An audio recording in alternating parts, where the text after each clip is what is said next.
Hello students, आज के lecture में आपका स्वागत है। आज हम प्रैक्टिस सेट 14 का पार्ट 3 करेंगे और इसमें हम प्रैक्टिस सेट 14 के 3 क्वेश्चंस करेंगे। Question 4, 8 and 9। पार्ट 1 में हमने 3 क्वेश्चंस किए थे, क्वेश्चन 1, 2, 3। पार्ट 2 में भी हमने 3 क्वेश्चंस किए थे, क्वेश्चन 5, 6, 7। और आज हम रिमेनिंग 3 क्वेश्चंस करेंगे, क्वेश्चन 4, 8 और 9।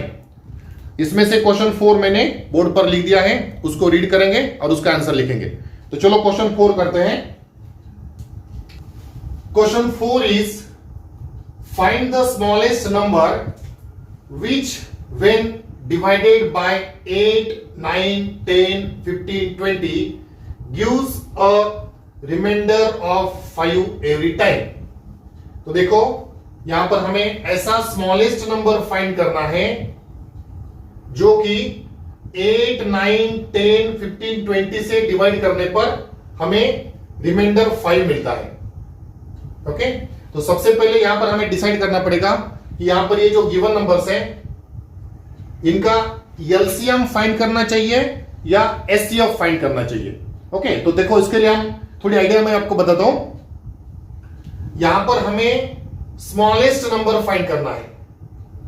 स्मॉलेस्ट का मतलब होता है लिस्ट, और लिस्ट यानी एलसीएम। देखो एलसीएम में जो ये एल होता है that represents list common multiple. यानी इससे हमें पता चलता है हमें स्मॉलेस्ट नंबर फाइंड करना है, यानी लिस्ट नंबर फाइंड करना है, यानी एलसीएम फाइंड करना है। यानी ये गिवन 5 नंबर्स का हम एलसीएम फाइंड करेंगे। ये हो गया एक आइडिया।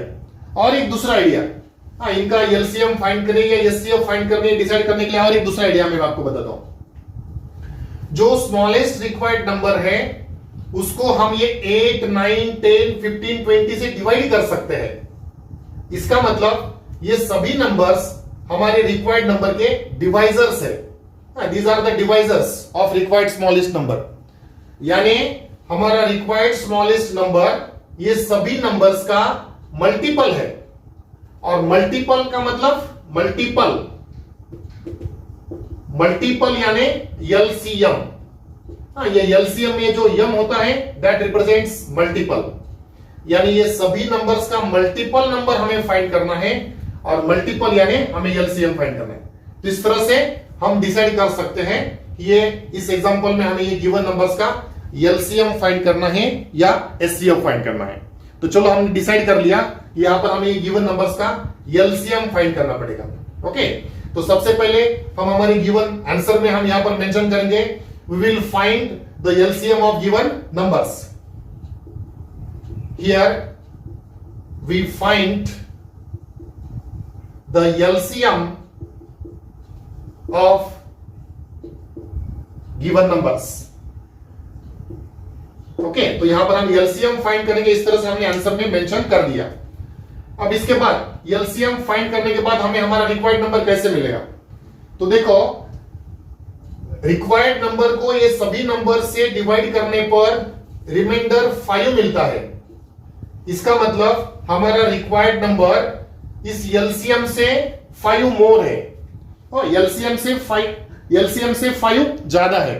तो यहां पर हम ये गिवन नंबर्स का एलसीएम फाइंड करेंगे और उस एलसीएम में 5 ऐड करेंगे तो हमें हमारा रिक्वायर्ड स्मॉलेस्ट नंबर मिल जाएगा। ओके, तो चलो इस तरह से हम आंसर करेंगे।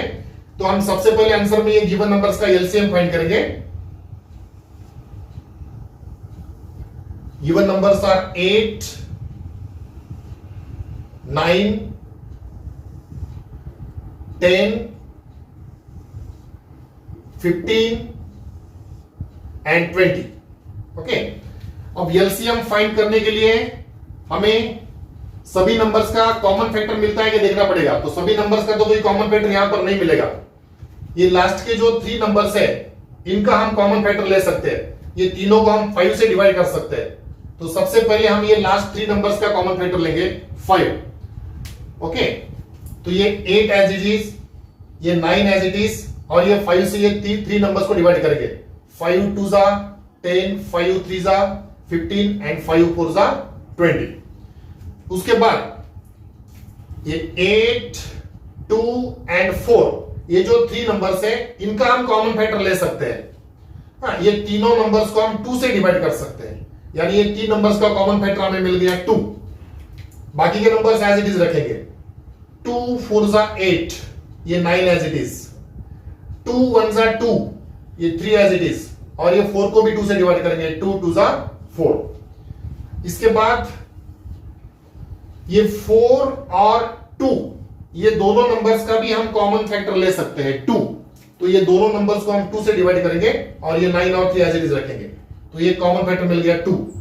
2 2 जा 4, ये 9 एज इट इज, ये 1 एज इट इज, ये 3 एज इट इज, और ये 2 को भी डिवाइड करेंगे 2 से, 2 1 जा 2। उसके बाद ये 9 और 3, ये दोनों नंबर्स का भी हमें कॉमन फैक्टर मिल सकता है, ये दोनों नंबर्स को हम 3 से डिवाइड कर सकते हैं। ओके, तो ये 2 एज इट इज, 3 से 9 को डिवाइड करेंगे, 3 3 जा 9, 1 एज इट इज, 3 को भी डिवाइड करेंगे, 3 1 जा 3, और ये 1 एज इट इज। अब उसके बाद ये 2 और 3 रह गए, तो इनका कोई कॉमन फैक्टर नहीं मिलेगा, तो ये अनकॉमन फैक्टर्स, और ये हो गए कॉमन फैक्टर्स। तो ये कॉमन फैक्टर्स और ये अनकॉमन फैक्टर्स, ये सभी का मल्टीप्लिकेशन करके हमें एलसीएम मिलेगा। तो चलो इसके बाद एलसीएम फाइंड करेंगे। LCM is equal to 5 into 2 into 2 into 3, ये 4 common factors into uncommon factors 2 into 3, और ये सबका मल्टीप्लिकेशन करेंगे। 5 2 जा 10, 10 2 जा 20, 20 3 जा 60, तो ये 4 फैक्टर्स का मल्टीप्लिकेशन आ गया 60 इंटू 2 3 जा 6, तो ये लास्ट के दो फैक्टर्स का मल्टीप्लिकेशन 6 6 0 0 एंड 6 6 जा 36, तो मल्टीप्लिकेशन आ गया 360, यानी हमें एलसीएम मिल गया 360। ओके, अब हमारा जो रिक्वायर्ड स्मॉलेस्ट नंबर है वो इस एलसीएम से 5 मोर है, क्योंकि ये सभी नंबर से हमने उस रिक्वायर्ड नंबर को डिवाइड करने पर हमें रिमाइंडर 5 मिलता है। इसका मतलब हमारा रिक्वायर्ड नंबर एलसीएम से 5 मोर है। तो आगे लिखेंगे, now from given condition, from given condition required smallest number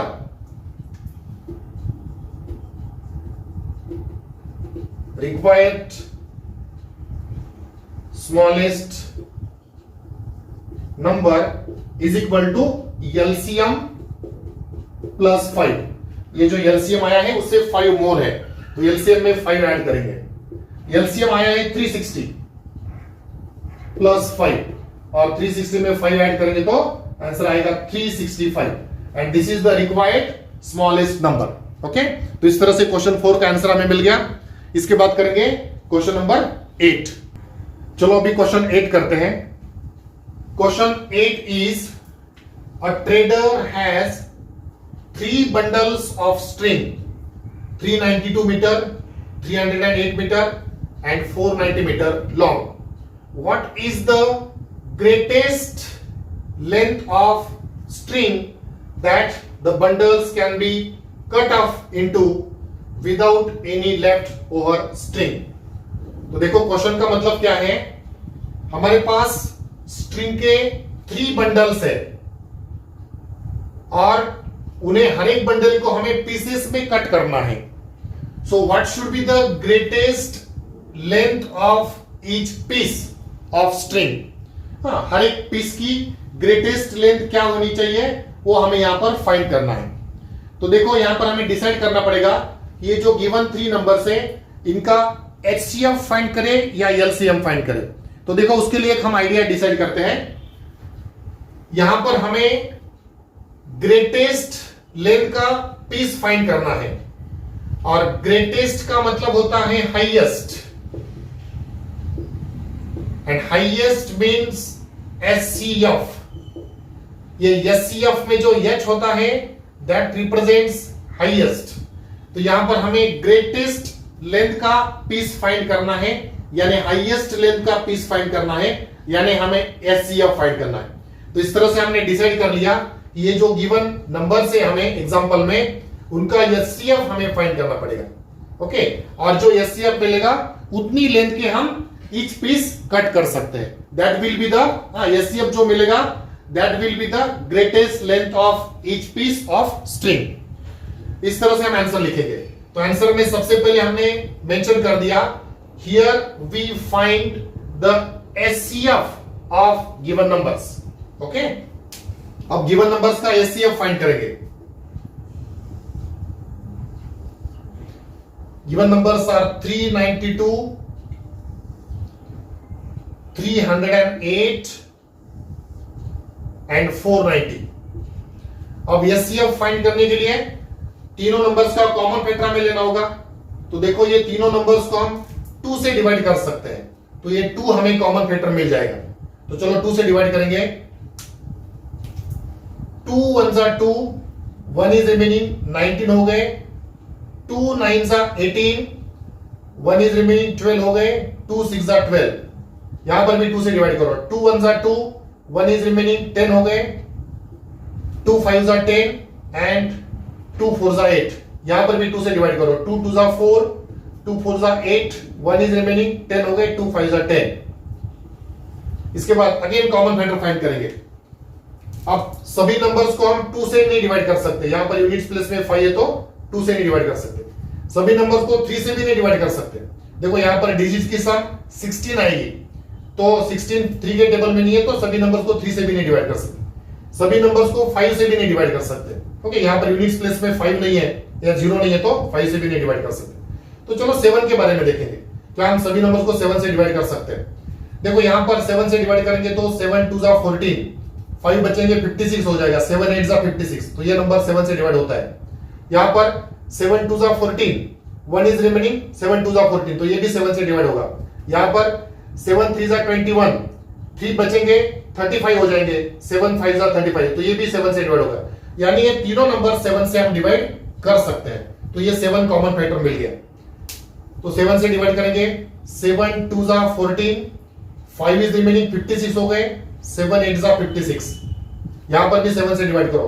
7 2 14, 1 is remaining 7 2 14, यहां पर भी 7 से डिवाइड करो। 7 3 21, 3 इज रिमेनिंग 35 हो गए। 7 5 35। अब इसके आगे कोई कॉमन फैक्टर हमें नहीं मिलेगा। 2 नहीं मिलेगा, 3 नहीं मिलेगा, 5 नहीं मिलेगा और आगे कुछ कॉमन फैक्टर नहीं मिलेगा।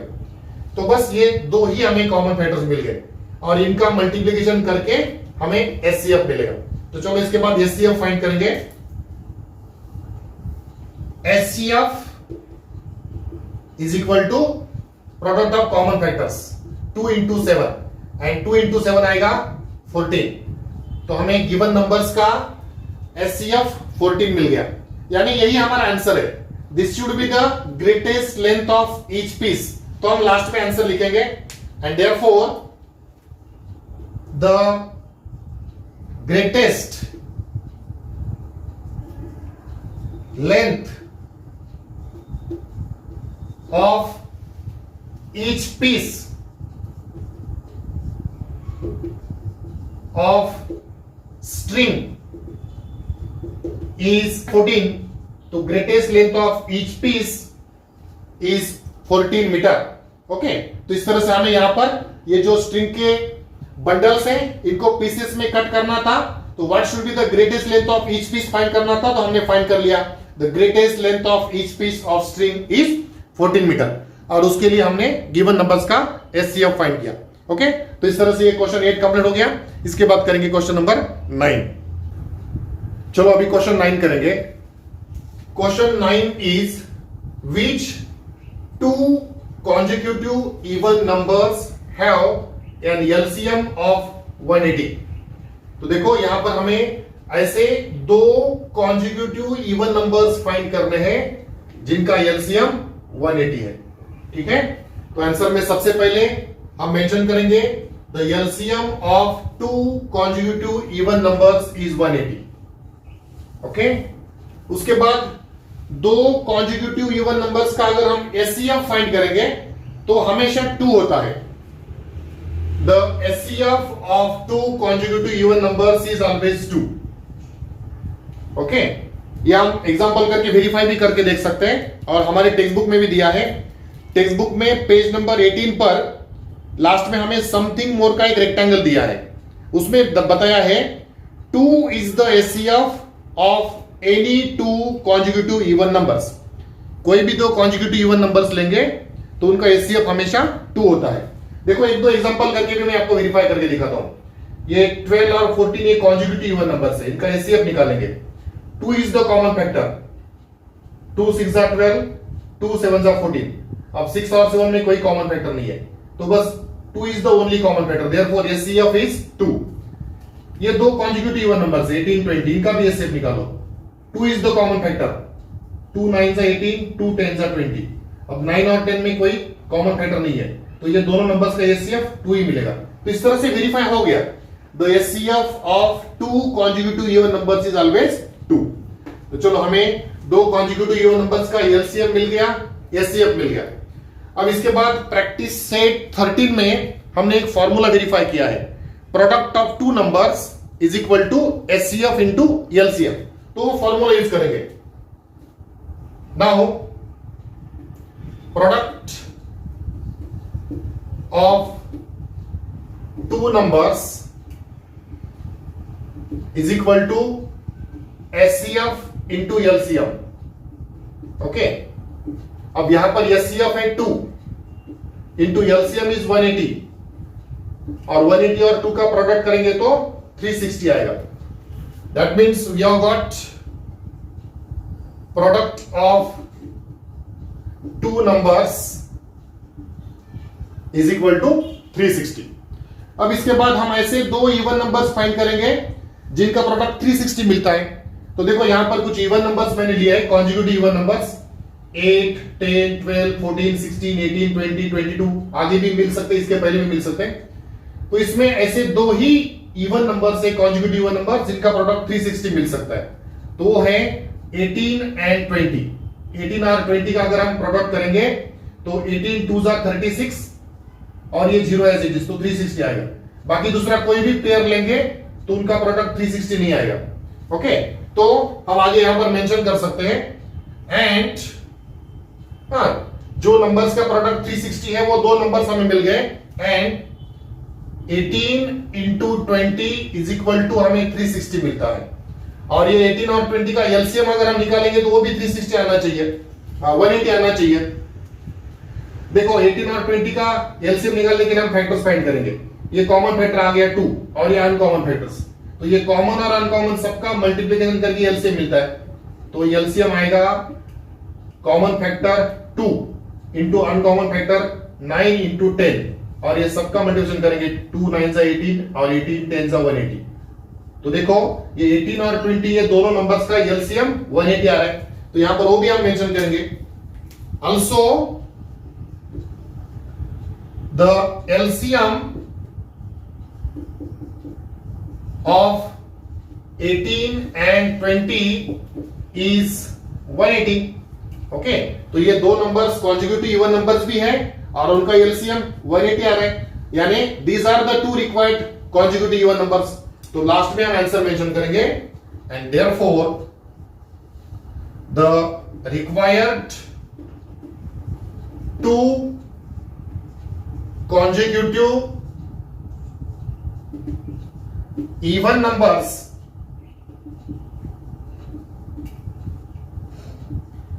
numbers are 18 and 20 are 18 and 20। Okay, तो ये सब रफ वर्क हम कट कर देंगे, इसका आंसर में कोई जरूरत नहीं है। तो इस तरह से इस क्वेश्चन में हमें दो कॉन्जिक्यूटिव इवन नंबर्स फाइंड करने थे जिनका एलसीएम 180 है। तो हमें दो कॉन्जिक्यूटिव इवन नंबर्स मिल गए जिनका एलसीएम 180 है, वो नंबर्स मिल गए 18 and 20। So our final answer is two required consecutive even numbers are 18 and 20। तो इस तरह से क्वेश्चन 9 का आंसर हम कंप्लीट लिख सकते हैं। ओके, तो इसके साथ ही ये प्रैक्टिस सेट 14 हमारा कंप्लीट हो गया और ये चैप्टर 3 भी कंप्लीट हो गया। अब नेक्स्ट लेक्चर में हम चैप्टर 4 शुरू करेंगे और प्रैक्टिस सेट 15 का स्टडी करेंगे। ओके, तो आज के लिए इतना ही। Thank you.